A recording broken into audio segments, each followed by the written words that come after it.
नमस्कार। हमारे राष्ट्रपिता महात्मा गांधी ने बरसों पहले कहा था, मैं रेडियो में शक्ति देखता हूं। और बापू की बरसों पुरानी कही गई बात आज वर्तमान में हम देख रहे हैं कि पूरी तरह चरितार्थ हो रही है। रेडियो ने आज पूरी दुनिया में अपनी पहुंच को बरकरार रखा है। रेडियो यानी संचार का वो माध्यम जिसके जरिए लोग ज्ञानार्जन कर रहे हैं, मनोरंजन से वास्ता उनका हो रहा है और तमाम तरह की सूचनाएं उन तक पहुंच रही हैं। ये रेडियो की ताकत ही है कि लगातार एफएम चैनलों की बाढ़ आ रही है और एफएम चैनल्स के माध्यम से भी आज रेडियो ने सिर्फ शहर ही नहीं बल्कि दूर गांव, गली, मोहल्ले, खेत खलिहान, मैदान तक अपनी पहुंच बना ली है।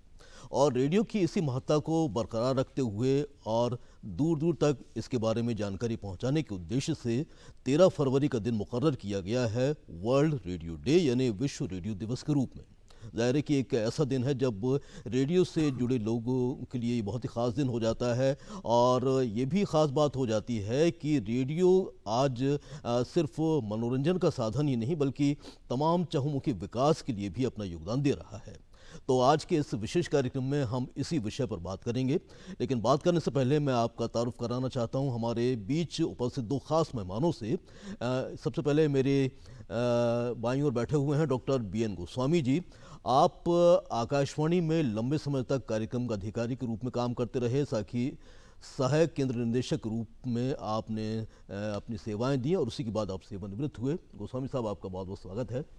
हमारे दूसरे मेहमान से आपका परिचय कराना चाहता हूं। श्री साजिद रिजवी साहब हमारे बीच उपस्थित हैं। साजिद रिजवी जी लगातार आकाशवाणी से 8 सालों तक प्रसारण अधिकारी के रूप में काम करते रहे और इसके साथ ही आपने दूरदर्शन में अपनी लंबे समय तक सेवाएं दी हैं कार्यक्रम अधिकारी के रूप में और वहीं से सेवानिवृत्त हुए हैं। हमारा सौभाग्य है कि आज गोस्वामी जी और साजिद जी जैसे दो बड़े मेहमान हमारे बीच उपस्थित हैं। मैं सबसे पहले चलता हूं साजिद भाई आपके पास जी, क्योंकि 13 फरवरी का दिन काफ़ी महत्वपूर्ण है रेडियो में जो काम करते हैं उनके लिहाज से भी और जो रेडियो सुन रहे हैं उनके लिहाज से भी। और रेडियो की जब बात होती है तो चूँकि आपने रेडियो में तमाम बरसों तक अपनी सेवाएँ दी हैं, ये रेडियो दिवस मनाने के पीछे क्या भावना लगती है आपको, क्या इसकी महत्ता को आप प्रतिपादित करना चाहेंगे? श्रीवास्तव जी, सबसे पहले तो मैं आपको ये बताना चाहूँगा और अपने दर्शकों को भी बताना चाहूँगा कि इसकी शुरुआत यूनेस्को ने की है। जी। यूनेस्को ने ये महसूस किया कि क्यों ना हम पूरे विश्व के रेडियो को और रेडियो के श्रोताओं को एक मंच पे लेकर आएँ। तो 2011 में जो है उन लोगों ने इस बात की एक मीटिंग की और इस बात पे ये डिसाइड किया कि हमें विश्व रेडियो दिवस भी मनाना चाहिए। और इसको जो है संयुक्त राष्ट्र ने अनुमति दी, उसको माना और उस तरीके से 13 फरवरी 2012 से पहला विश्व रेडियो दिवस मनाया गया पूरे विश्व में। और बड़ी अच्छी बात रही कि पूरे विश्व के रेडियो और उसके श्रोता एक मंच पे आए और उसकी उपलब्धि के बारे में उनकी ये सोच थी सबकी कि सारे लोग जो हैं रेडियो की उपयोगिता, उसके महत्व और उसके द्वारा प्रसारित जो भी कार्यक्रम हो रहे हैं उनको जो है उनसे आपस में परिचित हो सकें। और इस तरीके से 2012 से लेकर आज तक 13 फरवरी को ये मनाया जाता है दिवस। आज जो दिवस मनाया जा रहा है ये पूरे विश्व में विश्व के रेडियो स्टेशंस बना रहे हैं। बिल्कुल सही कहा आपने कि यूनेस्को की ये देन है कि वर्ल्ड रेडियो डे की शुरुआत उन्हीं के सौजन्य से एक बैठक के माध्यम से की गई और आज लगातार 10 साल इसको पूरे हो चुके हैं और अब हम अगला विश्व रेडियो दिवस मनाने जा रहे हैं। रेडियो की जब बात आती है तो गोस्वामी जी मेरे ख्याल से आप चले जाते होंगे अतीत में, क्योंकि एक लंबा वक्त आपने रेडियो को दिया है और आकाशवाणी में आपने बहुत अपना योगदान दिया है। क्या याद आता है जब आपने आकाशवाणी में अपनी सेवाएं शुरू की थी और उस समय जो रेडियो का माहौल था, आज कितना परिवर्तित महसूस कर रहे हैं और कितना उसमें नई संभावनाएं आ रही हैं? देखिए, रेडियो के बारे में तो मैंने रिसर्च के दौरान बर्थ ऑफ ब्रॉडकास्टिंग मतलब 1920-22 से जब शुरू हुआ था तब से स्टडी की है। तो ये था कि उस समय दूसरे माध्यम नहीं थे।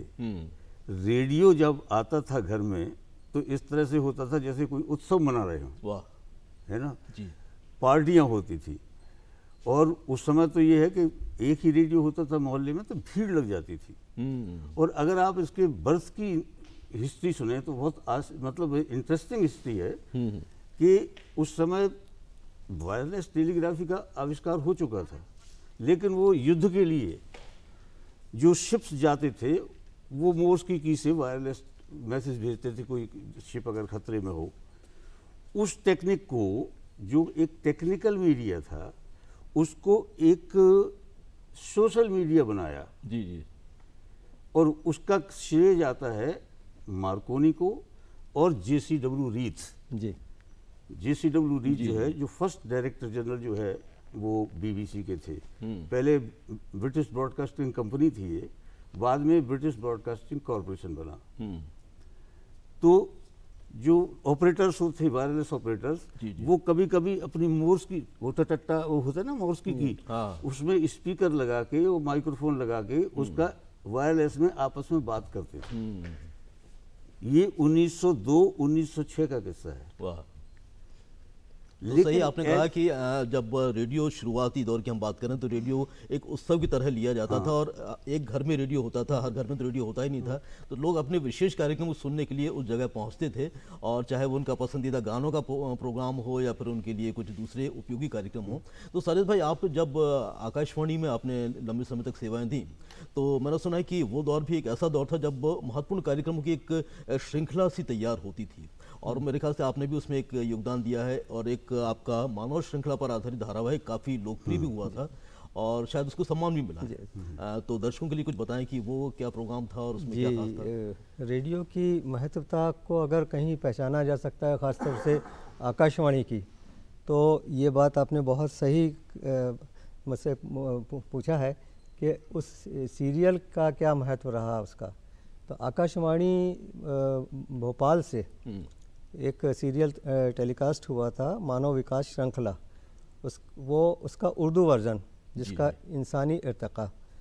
तो उस दौर में यहाँ आकाशवाणी में LD मंडलोई साहब जो है वो डायरेक्टर थे, और ये 29 भाषाओं में टेलीकास्ट होना था जी। तो उर्दू का वर्जन उन्होंने एक चैलेंजिंग के तरीके से लिया था, जो बहुत मुश्किल काम था। जी। तो उसके एक वो स्वामी जी भी उस टीम में शामिल थे, मैं भी था, मैं एडिटर के रूप में उसमें शामिल था। तो उसको हम लोगों ने 55 एपिसोड बनाए थे। NCERT के कोलैबोरेशन से जो है वो बनाया गया था, और उसको की एक CD बना के स्कूलों में, पूरे इंडिया के स्कूलों में जाती थी, और उस स्कूलों में बच्चों को दिए जाती थी, उसके पोस्टर्स होते थे और पोस्टर बनाए जाते। तो वो एक एजुकेशनल प्रोग्राम था। लेकिन जो इत्तेफाक से जो हमने उर्दू में बनाया, जो उर्दू को हमने उर्दू का अनुवाद करके बनाया, जिसमें राजीव वर्मा जैसे लोगों ने जो है उसमें भाग लिया, बड़े बड़े जो है नाटककारों से हमने जो है उसका नाट्य रूपांतरण किया था पूरा, और उसको टेलीकास्ट किया उर्दू भाषा में। तो उसकी महत्वता का यहाँ अंदाज़ा लगा कि जब वो पूरा टेलीकास्ट हुआ तो डायरेक्टरेट में हज़ारों लेटर्स फॉरेन से आना शुरू कर गए, पाकिस्तान से, अरब से और दूसरी जगहों से, क्योंकि वो हमारी ऑल इंडिया रेडियो की उर्दू की जो एक्सटर्नल सर्विस जो होती है ना, उससे भी ब्रॉडकास्ट हुआ। अच्छा। तो जब वो ब्रॉडकास्ट हुआ तो पाकिस्तान में भी सुना गया, तो वहाँ भी उर्दू भाषा है, तो उनके बच्चों को भी काम आया। और जो दूसरे जगहों पे उर्दू में जानते थे, पूरे वर्ल्ड में जहाँ जहाँ थे, जो जहाँ जहाँ वो सुना जा सकता, क्योंकि एक्सटर्नल सर्विस रेडियो की सबसे बड़ी मशहूर सर्विस थी, मतलब सबसे ज़्यादा उसको सुना जाता था। तो उससे सारे लोग हैरत में पड़ गए कि इतने लोगों ने इस प्रोग्राम को ना सुना, बल्कि इससे ज्ञान अर्जित किया बच्चों ने। और उसका फिर हम लोगों को एक नेशनल अवार्ड भी मिला। क्या बात, जो आज भी आकाशवाणी में रखा हुआ है। तो मतलब ये कुछ ऐसे आर्काइव्स हैं जो ये इसकी महत्व की बात है कि उस दौर में भी हम लोग आकाशवाणी कितना मतलब फॉरेन में जो है सुना जाता था। ये उसमें एक चीज़ मैं बताना चाह रहा था कि वो जो सीरियल था, वो 110 सीरियल थे टोटल। हाँ, 110 3 साल तक वीकली ब्रॉडकास्ट होते थे। और उसका सब्जेक्ट था from the birth of the universe, ब्रह्मांड के जन्म से लेके आज तक के मानव विकास का इतिहास। वाह। तो किस तरह से जीव उत्पत्ति हुई, किस तरह से ब्लू ग्रीन एल्गी से एक कोश की जीव बना, फिर कैसे रेंगने वाले बने, फिर यूं करके फिर डायनासोर्स, यूं करके सीरीज में आते आते आते आते आज तक का जो सभ्यता का विकास हुआ है, किस तरह लोगों ने झोपड़ियाँ बनाना शुरू की, फिर सभ्य हुए, फिर लिटरेसी आई, फिर लैंग्वेजेस का आविष्कार हुआ।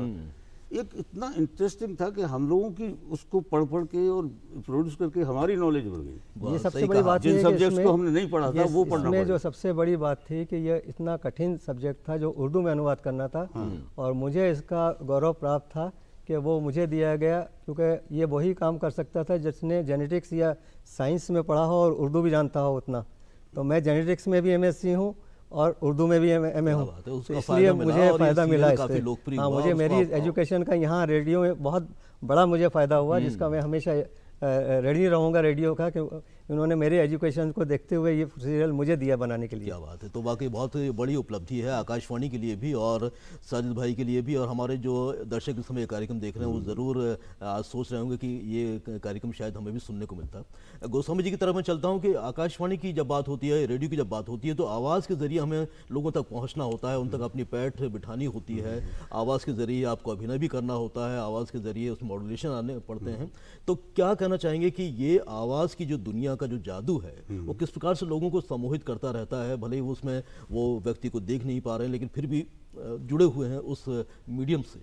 देखिए, जब दूरदर्शन नहीं था या फिल्म देखने कभी कभी जाते थे और रेडियो ड्रामा आता था जी, और रेडियो ड्रामा में मान लीजिए एक सीन क्रिएट करते थे कि रेलवे स्टेशन पे लोग सवारी गाड़ी का इंतजार कर रहे हैं, तो इतने इफेक्ट देते थे हम लोग कि आप केवल आवाज़ सुन के ऐसा लगता था कि ट्रेन आ रही है। और उसमें इतने इफेक्ट थे, जब फास्टिंग ट्रेन, विसिल करती हुई ट्रेन चली जा रही है, मतलब ट्रेन के ही हम लोगों के पास कम से कम 50 से 60 इफेक्ट थे। स्टॉपिंग ट्रेन, स्टार्टिंग ट्रेन, और वो घोमचे वाले बेच रहे हैं चाय चाय चाय चाय चाय।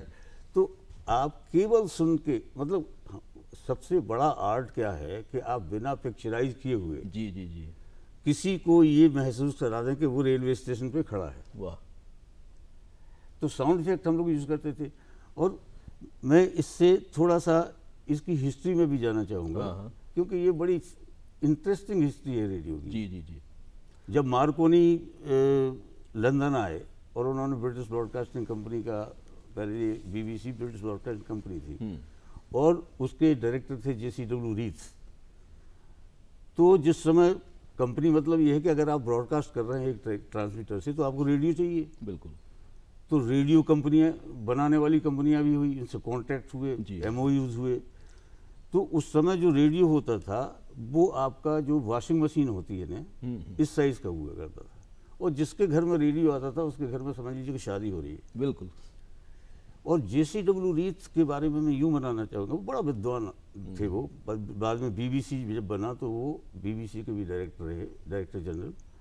उनने कहा कि इस रेडियो की उपयोगिता जो है वो इंडिया और उन देशों में जो अंडर डेवलप्ड कंट्रीज़ हैं उनमें ज़्यादा है। तो लंदन की बजाय, यूरोप की बजाय, उन्होंने जो ब्रॉडकास्टिंग इंस्टीट्यूशन का विकास किया है, क्योंकि उस समय बहुत सारे देश इंग्लैंड के उपनिवेश थे, मतलब वहाँ अंग्रेजों का शासन था। तो इंडिया में उन्होंने डेवलप करने के लिए उन्हें भेजा कि यहाँ एजुकेशन की कमी है, यहाँ पे रेडियो बहुत बड़ा रोल प्ले कर सकता है। तो मतलब ये भूमिका रही है मार्कोनी की, जिसने रेडियो का आविष्कार किया, और रेडियो वहाँ से चलते चलते आज उस सफ़र को तय कर चुका है जब हर कोई रेडियो का मुरीद है, और भागम भाग वाली ज़िंदगी में, व्यस्तता और भागदौड़ वाली ज़िंदगी में एक रेडियो ही ऐसा माध्यम है जो आप चलते फिरते, उठते बैठते, आराम करते हुए उसका आनंद ले सकते हैं, सोते हुए भी आनंद। आप अगर म्यूजिक, एक्चुअली क्या है कि म्यूजिक के लिए तो रेडियो से अच्छा कोई माध्यम नहीं है। बिल्कुल।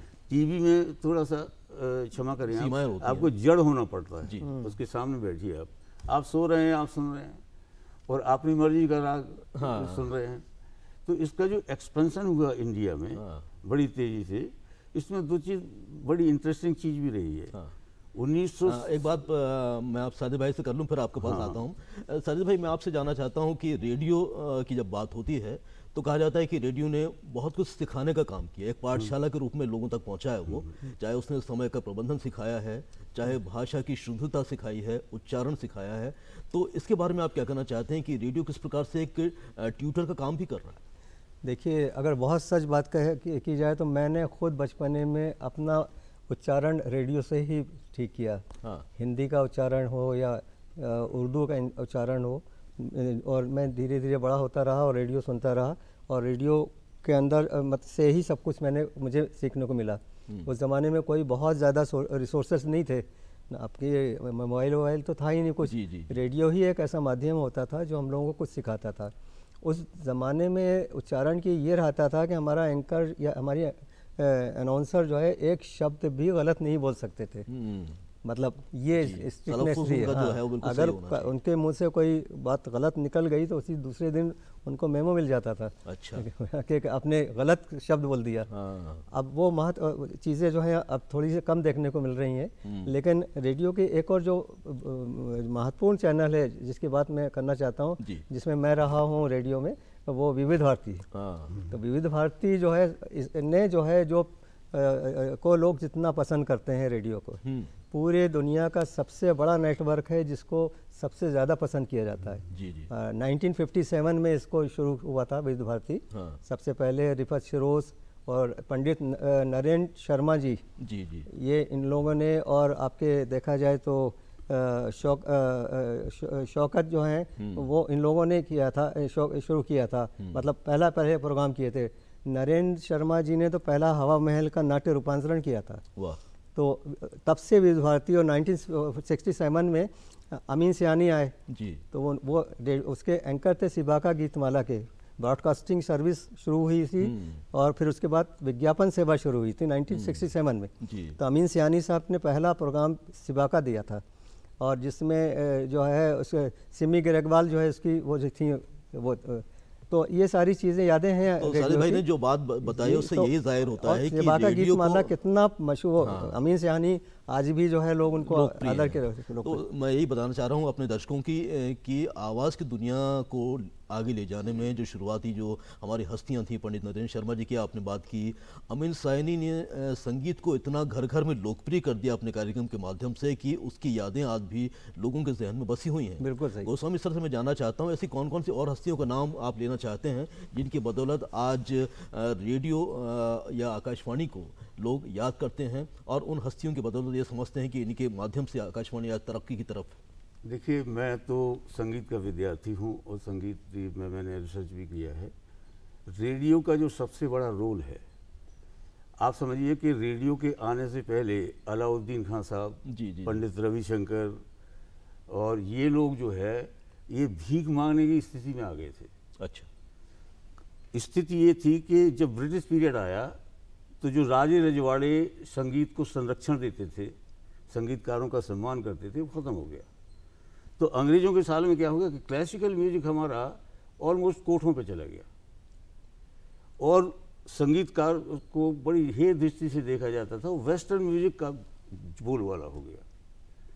तो उस समय क्या हुआ, मिस्टर फाउल्स एक थे 1937 में, जब ब्रिटिश ब्रॉडकास्टिंग कंपनी फॉर्म हुई। ब्रिटेन इंडियन ब्रॉडकास्टिंग कंपनी, पहले तो छोटे छोटे ब्रॉडकास्ट थे, और उसके फाउल्स जो है वो प्रोड्यूसर बने। वो क्लासिकल म्यूजिक का, ये अंग्रेज था लेकिन क्लासिकल म्यूजिक का जो है फैन था। उसने हारमोनियम बैन करा दिए और क्लासिकल म्यूजिक का शुरुआत की रेडियो से।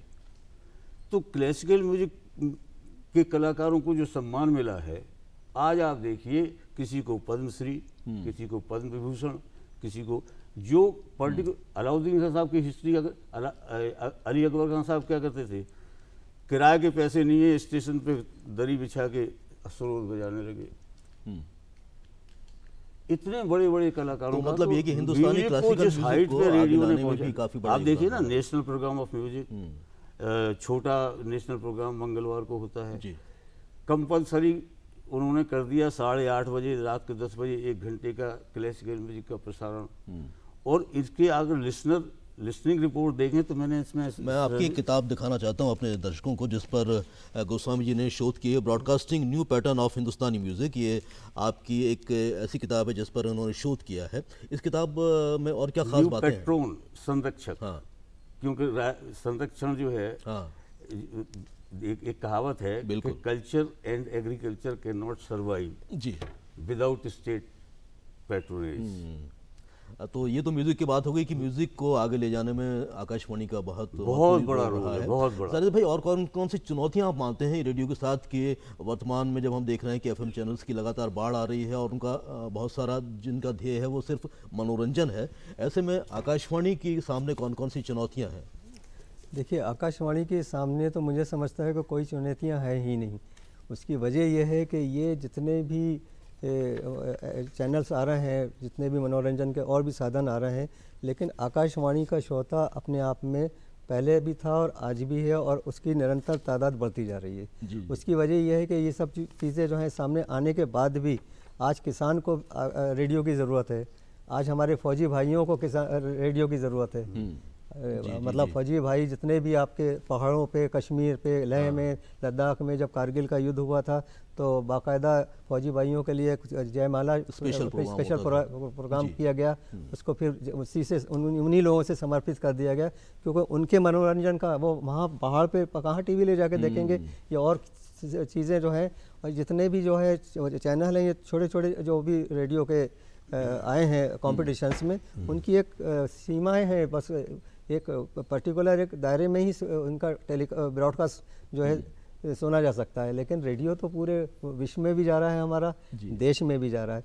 आपको ये बता दूं, आपको ये बताना चाहता हूँ कि हमारा आकाशवाणी पूरी 99% आबादी को कवर करता है। बिल्कुल, जो विश्व का सेकंड ब्रॉडकास्टिंग मीडिया है अपना आकाशवाणी, और पहला है, फर्स्ट है जो है वो रशिया, रूस। रूस के जो है 44 भाषाओं के, विदेशी भाषाओं में वो पूरे विश्व के को प्रसारित कर रहा है। इसलिए संचार का सशक्त माध्यम है आकाशवाणी, और निश्चित रूप से 99.9% लोगों तक पहुंच रहा है आकाशवाणी। गोस्वामी जी, क्या कहना चाहते हैं कि अब रेडियो से लगाव बढ़ाने के लिए और क्या किया जाना चाहिए? अभी रेडियो में जो लोग काम कर रहे हैं, जो अधिकारी हैं या फिर वहाँ के जो प्रस्तोता हैं, कंपेयर हैं, उनकी क्या भूमिका और बढ़ जाती है? अभी रेडियो में जो प्रोड्यूसर्स हैं, पर्टिकुलरली प्रोग्राम एग्जीक्यूटिव्स हैं और जो प्रोग्राम बनाते हैं, तो वो क्या है कि जो हमारा पैटर्न है प्रोग्राम बनाने का कि हम किसी थीम को चुनते हैं, तो वही जो जैसे कहते हैं जितना आपका प्रभावशाली प्रोग्राम होगा, किसी थीम को आप केवल साउंड के माध्यम से पिक्चर क्रिएट कर दें, वो एक आर्ट है अपने आप में, है ना। बिना चित्र देखे हुए, बिना आप उसके पोस्टर देखे हुए, और वो सीन आपको क्रिएट कर देते हैं। तो प्रोड्यूसर्स को मतलब ये है कि करना क्या चाहिए। प्रोड्यूसर्स बहुत अच्छा काम कर रहे हैं रेडियो में। मैं आपको बताऊं कि रेडियो में ज़्यादातर क्या है, थीम्स जितनी भी आ रही हैं, अब जैसे आपने देखा होगा कि सुबह म्यूजिक आता है, जितनी वैरायटी म्यूजिक की रेडियो दे रहा है तो कोई नहीं दे रहा है, क्योंकि हमारे पास समय कम है। चलते चलते क्या मैसेज देना चाहते हैं आप हमारे दर्शकों को, खासतौर से रेडियो लिसनर्स को क्या बोलना चाहते हैं? रेडियो लिसनर्स को यही हम मैसेज से क्या हमको ये उनसे ये कहना चाहते हैं कि आप लोग अभी आपके पास बहुत सारे साधन हैं। अब तो शायद मोबाइल से भी लोग जो है संपर्क कर सकते हैं, SMS से भी संपर्क कर सकते हैं। आप जो कुछ सुन रहे हैं उसमें क्या संशोधन चाहते हैं, क्या ऐसा चाहते हैं कि जो हम कुछ कमियां रेडियो के प्रसारण में हो रही हैं, वो ज़रूर हम लोगों से उसको अवगत कराएं, ताकि जो है हम लोग उसमें सुधार कर सकें और आपके मनपसंद कार्यक्रमों को और अच्छा बना के पेश कर सकें। संक्षेप में कुछ आप कहना चाह रहे हैं? संक्षेप में ये है कि रेडियो की मोबिलिटी, जैसे इसमें आपको जर्नी होना पड़ता है। किसान खेत में काम कर रहा है, रेडियो सुन रहा है, ठीक है ना। गृहिणी खाना बना रही है, रेडियो सुन रही है। तो इसकी वजह से रेडियो की पॉपुलैरिटी आज तक जो है बनी हुई है, उसका सबसे बड़ा कारण है इसकी मोबिलिटी। बिल्कुल सही कहा। मुझे लगता है कि आगे सालों तक ये चीज़ बनी रहेगी। तो बिल्कुल सही कहा गोस्वामी जी ने, साजिद जी ने, कि रेडियो की अहमियत बरकरार है और बरकरार रहेगी। बहुजन हिताय बहुजन सुखाय के ध्येय वाक्य के साथ आज आकाशवाणी भी लगातार इसी बात को कायम रखे हुए है और लगातार कोशिश यही कर रहा है आकाशवाणी कि आपको ज्ञान, मनोरंजन, सूचना, तमाम जानकारियां हैं जो आप तक पहुंचाई जाएं और आपके मनोरंजन का ख्याल भी रखा जाए। तो हम उम्मीद करते हैं कि विश्व रेडियो दिवस के माध्यम से आप तक ये संदेश ज़रूर पहुंचेगा कि रेडियो हमारी ज़िंदगी का एक अहम हिस्सा है और रेडियो से हम जुदा नहीं हो सकते। तो रेडियो सुनते रहिए, ज्ञान अर्जन भी करते रहिए, मनोरंजन भी करते रहिए। फिलहाल हम दोनों मेहमानों को बहुत बहुत धन्यवाद देते हैं। गोस्वामी जी और साजिद भाई, आप आए स्टूडियो में और वर्ल्ड रेडियो डे पे इतनी खास गुफ्तगू हमारे साथ की। तो इसी बात के साथ अब आज के कार्यक्रम को समाप्त करते हैं। दीजिए इजाज़त, नमस्कार।